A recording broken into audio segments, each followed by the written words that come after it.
published 4:09 Eastern Standard Time, the 25th of February 2018, updated 8:18 Eastern Standard Time, the 25th of February 2018. Paris Saint-Germain vs Marseille is the most brutal and violent fixture on and off the pitch in the French football calendar. It is not only considered by fans as a North v South battle, but a duel between the elite of the French capital and the working class of a port city.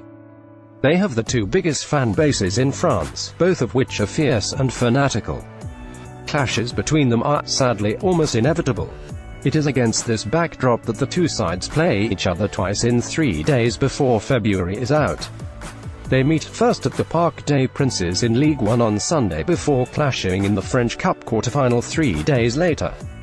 Neymar and PSG face fierce rivals Marseille in the League and Cup in the next two games. They are the best supported teams in France and the fans produce a superb atmosphere. Unfortunately, they also regularly clash before the two teams take to the pitch to play. The second fixture provides Marseille with a real platform to dent PSG's season.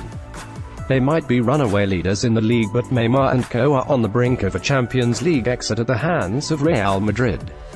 Failure to win the French Cup after spending a world record transfer fee on Neymar last summer would be underwhelming for the club's Qatari owners, there can be no doubt. For all the ferocity surrounding the fixture, the rivalry is relatively new, ignited when Gerard Houllier led PSG to the first league title in 1986, 16 years after they were first formed. That same year, Bernard Tapie, a socialist politician, was elected Marseille president and oversaw a relentless winning response. Chris Waddle, who played for Marseille from 1989 until 1982, once told 442 how much Tapie despised PSG. The rivalry heightened in 1986 when Gerard Houllier won PSG's first league title. When he walked into the room, everyone would fall silent, Waddle said. He was like a headmaster and we listened to every word he had to say. The strange thing is Bernard was a Parisian, but he loved nothing more than going back to Paris and winning. And he made that clear to us, as well as picking up 5 straight league titles from 1989. Marseille won the Champions League in 1993, beating AC Milan in the final in Munich with a side including Fabien Barthez, Marcel Desailly, Rudi Völler and Didier Deschamps. It is one of the finest teams France has seen.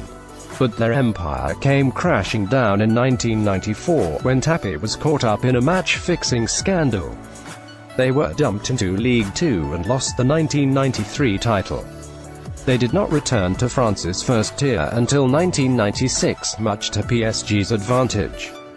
The club were bought by French broadcaster Canal in 1994 and won the League, French Cup and French League Cup in 1995, when Marseille returned. They failed to repeat the dominance of the early 1990s, despite having players such as Laurent Blanc, Robert Pires and Christophe Dugarry.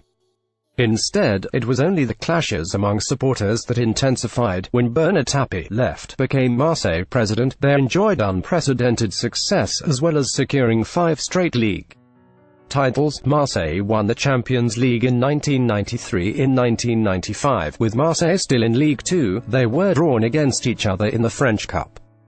There were 146 fans arrested and 9 policemen were hospitalized after fights. In 2000, a Marseille fan was left paralyzed after being struck by a seat thrown from the PSG section. In 2010, a PSG supporter died after being attacked by his own fans during riots so bad that goalkeeper Gregory Coupé said he wouldn't take his children to see the two sides play each other. It's also a reflection on society, Coupé said of the violence. People fear the police less and less and it creates riots. Sport has nothing to do with that. Football is a popular sport. Sunday, when leaving the stadium, I saw all these riots. It's very disturbing. At the present time I wouldn't take my children to the park. In recent years, Le Classique has been usurped by Le Classique between PSG and Monaco, who have rivaled PSG thanks to wealthy owners of their own. But there are signs of Marseille becoming a resurgent force since American Frank McCourt bought the club in October 2016. There are a string of ex-Premier League players who are regulars under Rudi Garcia, Jordan Amavi, Kostas Mitroglou, Clinton Njie, Florent Thauvin and, of course, Dimitri Payet. Now, PSG are by far the dominant force in French football but want to push on in Europe. Florent Thauvin once of Newcastle, has been a key man for Marseille in the revival, but PSG seem unstoppable. They're going from strength to strength in France. Kylian Mbappe will make his move from Monaco permanent in the summer, and if they do exit the Champions League in the last 16, they will almost certainly flex the financial muscle once more.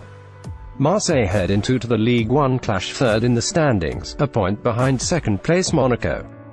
The clubs drew 2-2 in October, with Edinson Cavani salvaging a point for PSG with a 93rd-minute free kick, but Marseille's treatment of Neymar was remarkable. He was pelted with objects from the crowd whenever he took a corner in the second half, to the extent where police had to try and shield him at one point. Neymar was sent off in the 2-2 draw between the two sides last October in Ligue 1 for Marseille. The two upcoming matches are a platform to demonstrate the resurgence. In the 87th minute, he was sent off for his second yellow card in 2 minutes. After being booked for a challenge from behind on Morgan Sanson, he saw red shortly after for shoving Lucas Ocampos after being tripped. It was the first time Neymar has been sent off in a game featuring one of football's fiercest rivalries, which is intriguing considering he has played in many fixtures between Barcelona and Real Madrid, and Brazil and Argentina. He will have a score to settle in these two upcoming matches. But considering the history of these two teams, Marseille will have a bigger point to prove.